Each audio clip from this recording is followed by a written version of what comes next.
Good afternoon. Very pleased to welcome Ms. Ashwini Anburajan, Chief Revenue Officer of OBI, coming all the way from New York. And we are here to talk about autonomous cars, autonomous vehicles rather, evolving. We are seeing autonomous vehicles in San Francisco, Phoenix, Arizona, Austin, Texas, and other parts. We are here in the Middle East. Where are we basically with the evolvement of autonomous vehicles globally, starting by the US? Starting with the US. So the US has been working on autonomous vehicles For some time. For some time, and has really stuck with it in a way that Europe gave up on it pretty early. And I think that commitment has really flowered this year. Yeah. You've seen Waymo roll out and take 25% market share in San Francisco. It's absolutely extraordinary. Yeah. Uber and Lyft have had a monopoly for 10 years in the United States. Very few players have been able to enter, but consumer enthusiasm is so high that we're seeing people willing to pay 40% more for rides, and once they take a ride, 70% of users prefer it. All right. But yet it remains limited, as we said. Just Austin, I saw it in Texas, also Phoenix, and Los Angeles, and California mostly.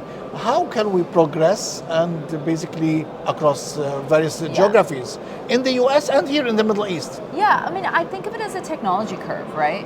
These cars had to learn, they had to get smart, they had to get better on the road, and they had to be safe enough to be able to drive.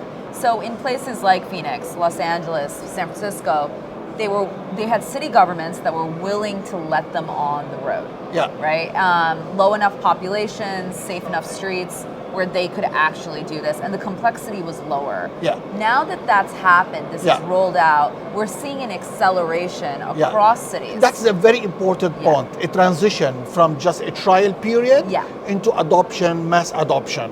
How can I think you're hitting the hockey stick moment. You're starting to hit at this point of time. I think we're pretty close to it. I don't think we're quite there yet. Yeah. I think at the end of this year, early next year, you'll see that hockey stick growth. Yeah. Where most municipalities are going to start allowing AVs on the road. Right. And now that you've seen New York City give the green light for an end of the year pilot start. Yes.